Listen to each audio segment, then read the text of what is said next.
안녕하세요. 템포 명장입니다. 저희 저번에 덴처 특강 할 때 말씀드렸던 것처럼 어, 용어에 대한 임상적 설명을 뒷받침해서 이런 자료들을 만들어 보고자 두 번째 시간을 가지는데요. 저번에 덴처에 이어서 두 번째 시간이에요. 이번에는 이제 지대치 관련돼서 설명을 한번 해보려고 그래요. 그러니까 하다 보면 이거 설명하다 보면 저걸 얘기해야 되고 저게 또 헷갈리고 이거 저거 설명하는 게 연관이 안 된 게 하나도 없더라고요. 그래서 저번에 덴처 하다가 RPD를 못했어요. 그래서 지대치 설명하고 다음에 이제 RPD나 뭐 다른 관련된 것들도 하나씩 하나씩 풀어서 나가보도록 할게요. 일단 오늘은 지대치를 먼저 할 거고요. 지대치는 우리 여기 보면 어버트먼트 투스라고 써 있잖아요. 마우스가 안 움직이네. 어버트먼트 투스라고 써 있잖아요. 그러니까 지지를 하는 치아인데 뭐 앞에 이런 걸 다 떠나서 어떤 보철물을 지지를 시키려면 유지를 시키려면 또 기댈 곳이 필요한 거죠. 그래서 기댈 곳이 바로 이제 지대치인 거죠. 치아를 이제 지지할 수 있게 만들어 놓은 게 보철물을 지지할 수 있게 만들어 놓은 게 지대치인데 그 보철물을 단순하게 뭐 여기 보시면 인내이부터 한번 들어가 보면요. 인내이 같은 경우에는 하나 이제 와동이 되는 거죠. 뭐 에모든 디오든 MOD든 뭐 오캐비티든 이 캐비티를 이제 채워주는 결국에 이걸 채워줄 거잖아요. 우식이 있는 부분을 이제 제거를 해서 프랩을 이쁘게 해가지고 인내가 들어갈 수 있는 공간 부여를 해서 여기다 이제 보철물이 들어가는데 이 보철물을 지지시켜주는 건 어쨌든 이 치아잖아요. 그래서 이 치아 인내의 지대치가 되는 거죠. 그리고 요건 이제 4, 5번이 돼 있네요. 4, 5번의 지대치가 되는 거죠. 그래서 단순하게 이렇게 크라운이나 포세린하는 지대치만 쓰는 게 아니고 지대치는 보철물이 올라가는 유지가 되는 뭐 모든 치아를 다 지대치라고 말을 할 수가 있는 거죠. 그리고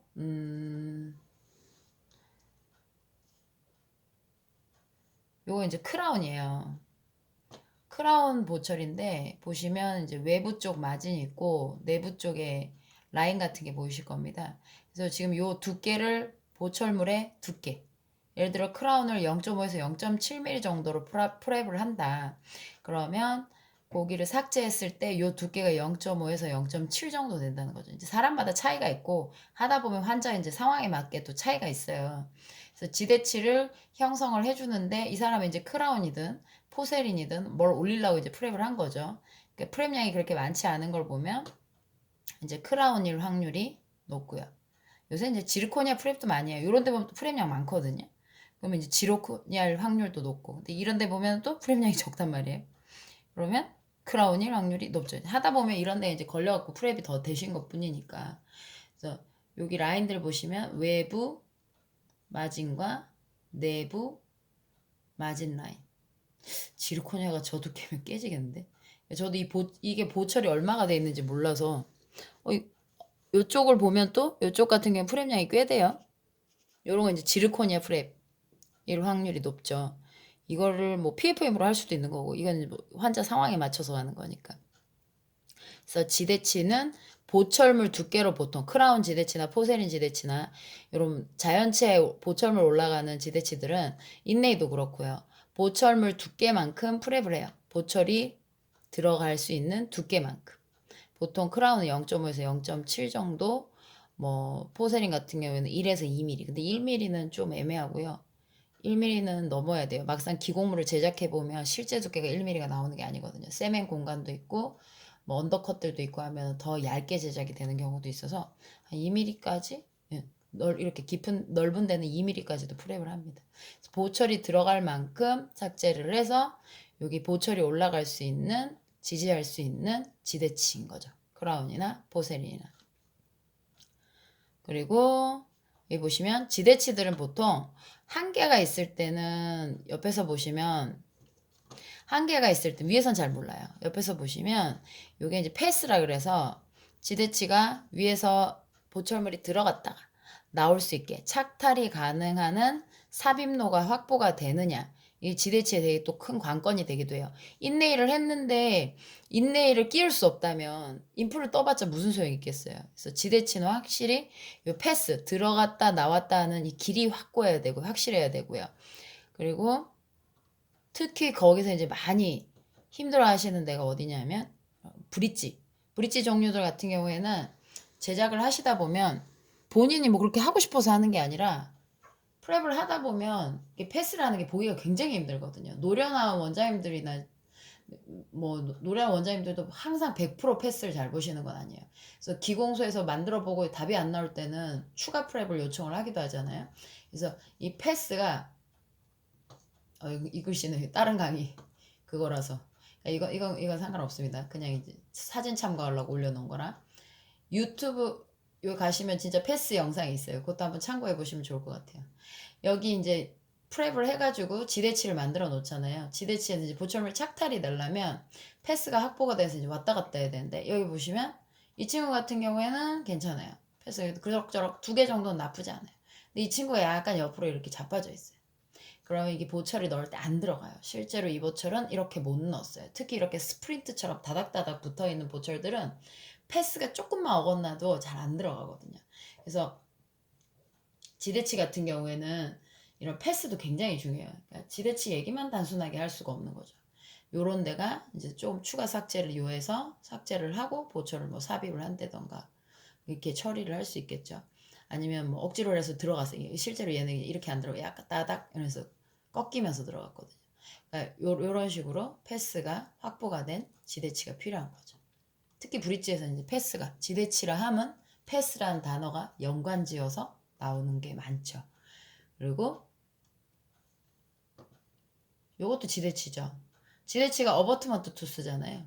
우리가 임플란트에서 어버트먼트라고 부르는 걔가 이제 지대주라고도 하죠. 한글로 풀면 한자로 해서 한글 이제 우리말로 풀면 지대주라고도 해요. 그래서 이것도 일종의 지대치 역할을 하는 거죠. 여기 보시면 보철물 치아 모양으로 커스텀 어버트먼트인가 봐요. 그러면 요런 식으로 여기 기성이고 요 애들을 장착을 하는 거죠. 픽스처 아래쪽 보시면 픽스처 부위에 장착을 해가지고 고정을 한 다음에 여기다 보철을 넣죠. 이 역시 패스가 나와야 하고 특히 임플란트 같은 경우에 이 뽑고 나시면 치아 위치가 자기 이렇게 예쁘게 자기 위치에 있는 게 아니라 임플란트 뽑고 바로 이제 하시면 좋은데 그게 여건이 안 되실 때가 있잖아요. 그렇다고 뭐 템포러리나 가철식으로 하는 템포러리 있잖아요. 가으치라 그러죠. 그런 애들을 끼워서 뭔가 공간 확보를 한 것도 아니고 그러면 이 치아가 가만히 있지 않고 몇 개월도 아니고 뭐 몇 년씩 있다 오시는 경우들도 있으니까 그러면 치아들이 위치가 이렇게 약간 넘어지는 거죠. 그럼 패스가 이렇게 예쁘게 안 들어가고 이런데 블랙 트라이앵글이 굉장히 크게 생겨요. 지대치라는 건 단순하게만 이건 지대치야 라고 외운다기보다 지대치는 패스가 굉장히 중요하고 그리고 임플란트 같은 경우에는 지대치를 하여도 커스텀을 한다 하더라도 아무래도 요런데 치아 같은 게 자기 위치에 없고 인접치에서 약간 넘어지는 현상이 생기면 이부에 블랙 트라이앵글도 많이 생길 수가 있어요. 지대치 주변에 블랙 트라이앵글이 생길 수 있습니다. 그래서 치주가 빨리 안 좋아지세요. 그러니까 왜 그러냐면 사람들은 시간 사이에 음식물이 끼면 그걸 청소하려고 별로 하지 않아요. 이게 끼는 것만 살짝 뜯어내지 치간 칫솔을 잘 안 쓰기 때문에 일반인들은 잘 안 쓰시죠. 요새는 그래도 보급이 많이 됐는데 워터픽도 그렇고 근데 그런 것들을 잘 안 쓰세요. 아직도 그렇게 막 보급이 됐다 하더라도 모든 사람이 막 다 쓰고 이런 게 아니거든요. 근데 연세 때도 떠나서 뭐 20살만 넘어도 아니면 애기들이라고 한 뭐 초등학교 6학년 이제 그 정도 넘으면 배열이 어느 정도 완성이 되잖아요. 그러니까 이런 애들이 제대로 관리가 치간 사이 치실이나 이런 걸 안 써주니까 관리가 안 되니까 아무래도 잇몸이 안 좋을 거 아니에요. 근데 그때는 그래도 치간 유두가 살아 있었거든요. 근데 좀 지나면 세월이 지나면 치간 유두가 뭐 스케일링도 제때 안 받고 그러다 보면 치간 유두 사이가 여기가 빈 공간들이 생겨요. 게다가 치아까지 넘어져 있으면 더 공간이 큰 거죠. 음식이 끼면 그 음식을 치간 칫솔로 제거를 해주면 좋은데 뭐 간단하게 뭐 이쑤시개를 쓰거나 치실은 쓸지언정 청소를 자주자주 깨끗하게 해주지는 않으니까 빨리 나빠지시죠. 그러니까 요런 것들은 지대치 주변에 언더컷이 생겨서 이런데 블랙 트라이앵글이 많이 생기니 그런 부분에 대해서 좀 더 디테일하게 설명을 해주시는 것도 좋죠. 또 언더컷 얘기하니까 언더컷 설명도 해줘야겠네. 언더컷도 패스처럼 의미가 굉장히 다양하거든요. 이것도 나중에 한번 또 설명을 해드려야겠네. 이렇게 하다 보면 하나씩 연결이 돼서 결국엔 더 많은 것들을 전달해 드릴 수 있을 것 같아요. 일단 임플란트 지대치는 여기 어버트먼트 지대주가 올라가서 뭐 커스텀 타입도 있고 이런 기성 타입도 있고 현재는 이제 요 정도로 나와 있죠. 그래서 지대치 역할을 이제 하는 거죠. 가끔 뭐 기성품들 중에서는 교환면이 저거인 경우도 있죠. 이제 홀이 안 뚫려 있는 것들도 있죠. 홀이 뚫려 있는 것도 있고 세멘 타입을 위해서 뭐 나온 지대주들도 있고 어버트먼트들도 있고 홀을 뚫어서 SCRP 보철이나 뭐 스크류 타입. 스크류 타입은 요새 많이 안 하긴 하는데 그 스크류 타입의 형태의 SCRP도 일종의 스크류 타입이니까요. 스크류 타입 형태의 이제 보철을 만들기 위해서는 윗부분에 이제 구멍을 뚫긴 하는데 근데 보통 구멍을 뚫는 형식이 많죠. 근데 이제 세멘 타입 같은 경우에는 교환면에 구멍을 안 내기, 보철물 교환면에 구멍을 안 내려고 여기를 아예 막아버려요. 이것도 만들려면 만들 수는 있는데 보철은 그렇게 만들 수 있거든요. 구멍 안 내고 여기다 그냥 씌워버리면 되니까. 그래서 요 세멘 타입의 주로 이제 기성품에 나오는 것들은 이제 구멍이 없는 것들도 있고 구멍이 있는 것들도 있고 다양하게 이제 호환해서 씁니다. 어쨌든 뭐 그거에 어버트먼트 관련해서 좀 더 디테일하게 설명을 할 때 거기는 이제 얘기를 드리면 되고 이런 저기 지대주 역할을 하는 것들이 일종의 다 지대치라는 거 알고 계시고 그리고 마지막으로 요거는 RPD죠. RPD는 지대치 중에 굉장히 중요해요. 왜냐하면 지대치라는 표현은 어떤 보철을 지지해 주는 건데 단순히 크라운이나 뭐 롱브릿지라든가 이런 애들은 치아에 직접 지지를 받아요. 근데 덴처 같은 경우에는 치아에 직접 지지를 받다기보다는 뭐 직접은 직접이죠. 근데 걔네는 아예 치아에 씌워지잖아요. 근데 이 친구들은 이 덴처 종류는 RPD는 얘가 치아에 씌워진다기보다는 치아에 걸쳐지는 개념이에요. 이런 클라스프라는 꼭 마치 사람이 팔을로 끌어안는 듯한 이게 감싸 안는다는 뜻이거든요. 클라스프가. 야, 또 클라스프 얘기도 해줘야겠네. 그러니까 RPD 나중에 구성품 한번 얘기해드려야겠다. 그러면 이 친구들이 지대치라는 요 주변에 인접해 있는 치아들 사이에 이렇게 갈고리처럼 걸려요. 요게 이제 클라스프를 통해서 이제 걸리는 거죠. 클라스프를 통해서 걸리는 경우도 있고요. 레스트라 그래서 약간 긴 갈고리 훅처럼 생긴 게 있어요. 여기. 요 부분들이 이제 치아의 교환면에 지대치의 교환면에 이렇게 닿기도 하죠. 인접의 치아들이죠. 요 지금 치아가 발치된 주변에 인접의 치아들이 바로 지대치 역할을 하는 거죠. 예를 들면 이 친구 같은 경우에는 여기에 덴처 부분이 치아가 손실이 됐으니까 없으니까 이 주변에 덴처가 들어갈 거죠. 그럼 덴처가 들어가는 무치약 부분들 주변에 있는 인접치들이 지대치 역할을 하게 되는 거죠. 지대치는 좀 튼튼해야 돼요. 여기 보시면 덴처, 지대치 역할을 하고 있죠. 4번, 5번, 그리고 여기는 지금 3번 치아가 손실이 됐기 때문에 주변에 4번 한으로는 한계가 있어서 여기 2번까지. 심해서 뭐 만약 2번이 루트가 너무 짧고 유지력이 떨어진다 그러면 1번까지 가시는 경우도 있어요. 디자인은. 근데 이물감이 최대한 줄여주려고 여기까지 내려온 거고 게다가 반대쪽에 또 치아가 4, 5번이 버티고 있어서 적정선 분배를 하신 걸로 보입니다. 그래서 지대치는 덴처에서는 인접치, 치아가 발치된 주변 치아들을 이제 지대치라고 부릅니다. 어쨌든 가철성인 저 보철이 지지를 하는, 기대는 그런 치아들이니까 여기 지대치를 보시면 되고요. 또 하나 발치 전과 후를 보시면 엄청 많이 뽑았어요. 저는 이 사진을 인터넷에서 봤는데 이런 분이 지금 여기 이런 경우가 꽤 있어요. 오셨어요. 치아도 다 있어.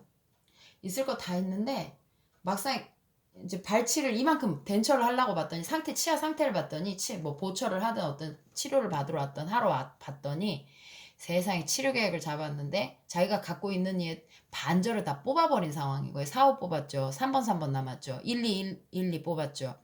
여기 4호 뽑았죠. 그러니까 지금 딱 봐도 8대가 빠졌어요. 14대 중에 8대가 빠졌어요. 어마무시하게 빠진 거죠. 반절 이상이네요. 여기 뒤에 8번도 있으셨네. 앞대가 빠지셨네.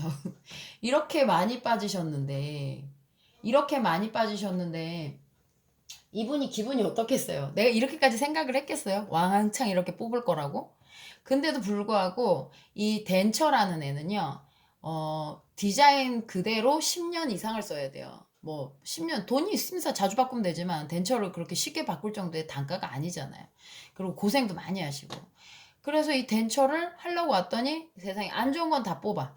뭐 덴처가 아니고 일반 치료를 하러 왔는데 다 뽑으래. 임플란트 심기에는 잇몸 뼈도 안 좋아.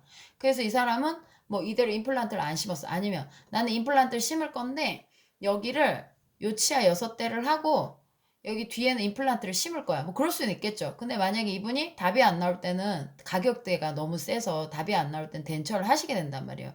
임플란트가 한두 대일 때는 덴처보다 나은데 이 개수가 많으면 솔직히 가격이 부담이 돼요. 그럼 이 상태에서 뭐 가격을 줄이려면 3번까지 다 지대치 3번만 씌우고 사전치 덴처 들어가고 여기 4545 덴처 들어가고 그렇게 해서 RPD 6번 프랩 해가지고 그렇게 이제 할 수도 있겠죠. 그러니까 이렇게 상태가 안 좋은 애들은 덴처를 할 수가 없어요. 지대치용으로 쓸 수가 없어요. 이게 상태 조금만 안 좋은 애들 다 뽑아버리는 거죠. 특히 덴처에서는. 그러니까 그런 것들만 감안해서 보셔도 아, 지대치 이게 선정을 하는 거구나. 이렇게 생각하시면 좋을 것 같아요. 지대치는 RPD에서도 그렇고 일반 치아에서도 그렇고 치아 자체가 부실하면 보철을 지지하고 교합력을 견딜 수가 없어요. 그러니까 우리가 선정하는 과정을 거쳐요. 그래서 이 친구가 쓸만해, 튼튼해, 루트도 길어, 그리고 뭐 루트가 많아, 구치부 같은 경우가 많고 견치부 같은 경우 루트가 길죠. 그러니까 지대치로 굉장히 좋은 역할을 하는 게 보통 6번까지도 잘 안 있어요. 7번 하나 남거나 7번 소실됐으면 이 7번도 없고 6번 하나만 남아있거나 6, 7이 이렇게 같이 있는 덴처는 잘 없어요. 그러면 이런 상태에서 내가 이 선정을 했을 때 이분이 만약에 7번 하나 남았고 나머지가 손실됐어. 이 구치마저도 손실됐어. 그리고 3번 2개 남았어. 그럼 이 지대치 3개로 튼튼한 애 3개 가지고 나머지 부분 무치약 부위는 덴처를 채워서 그걸 이제 RPD. 이 사람은 이런 디자인으로 하게 되는 거죠. 만약에 6767 아까 말씀드렸다시피 선택이 두 가지가 있죠. 앞부분에 사전치를 덴처로 넣을 거냐. 보철값을 들여서 이걸 6전치를 해서 만약에 45만 원이면 6전치면 얼마야? 50만 원씩 해보자. 50, 5, 6이 30이면 저기 뭐야 5, 6, 30, 300이잖아. 그러면 거기에 300 정도 그 지르코니아로 하면 300 한 300 몇십이냐? 360 정도 되겠네요.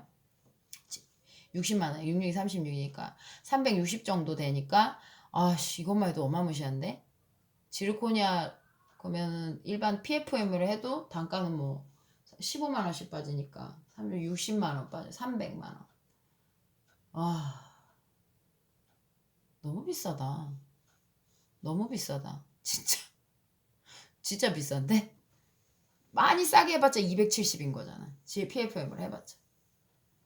그러니까 본인 입장에서는 비쌀 수 있죠.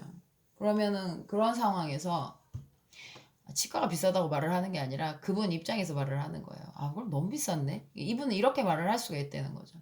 그럼 이 사람은 그것마저도 빼고 조금 비신미적이지만, 신미적이지 않지만, 이 부분에 사전치를 그냥 덴처로. 어차피 덴처 값은 똑같이 받으니까.